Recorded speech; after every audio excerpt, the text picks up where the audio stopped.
Toy izao ndraiky avana ny teny zaraina zay omena antsika anio. Fikiro Kristy. Mety ahatsapy ianao fa miataka aminao ny tompo.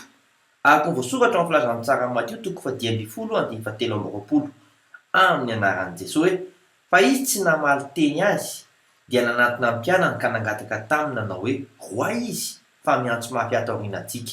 Aza miala aminy, resao izy, miatsoa vonjy aminy.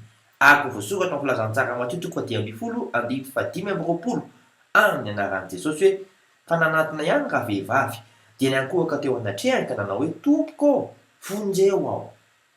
Dia iaiky ny finoanao izy ka hamonjy.